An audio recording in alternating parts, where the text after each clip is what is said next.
ఇలా ప్రియాంక గాంధీ వచ్చిందన్న తెలంగాణ రాష్ట్రానికి, రాహుల్ గాంధీ వచ్చిందని తెలంగాణ రాష్ట్రానికి ఎన్నికల సమయంలో ఏమైంది? హిందీలో మాట్లాడి 6 గ్యారెంటీలు అమలు చేస్తామన్న రాహుల్ గాంధీ, ప్రియాంక గాంధీ హిందీలో మాట్లాడే వ్యక్తులు ఇవాళ కనీసం 6 గ్యారెంటీల గురించి మాట్లాడకుండా, ముఖం చెల్లకుండా తెలంగాణకు రావడం బంద్ చేసి ముఖం కిందికేసి పారిపోయిన విషయాన్ని కాంగ్రెస్ పార్టీ నాయకులు గుర్తించాలి.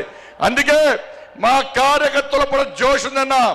ఈ జోష్ చూస్తే, మీ ఆవేశం చూస్తే, మీ లోపల ఉడుకు రక్తాన్ని చూస్తే, మీ పౌరుషం చూస్తే ఇవాళ కాంగ్రెస్ వాళ్ళు బీఆర్ఎస్లకు ఇవాళ నైట్ అండ్ రాత్రి నిద్ర పట్టదన్న.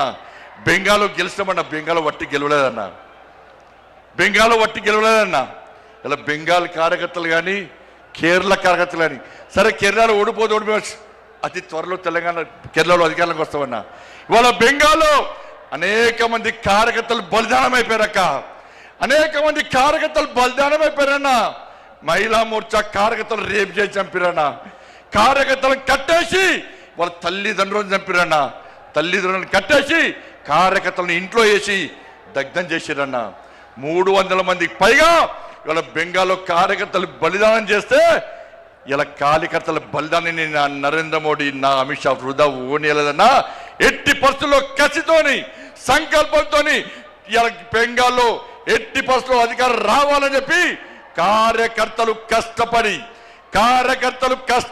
పనిచేసారు. కాబట్టి కార్యకర్తల బలిదానం వృధా ఓనికుండా ఇలా బెంగాల్లో అధికారంలోకి వచ్చినామన్నా.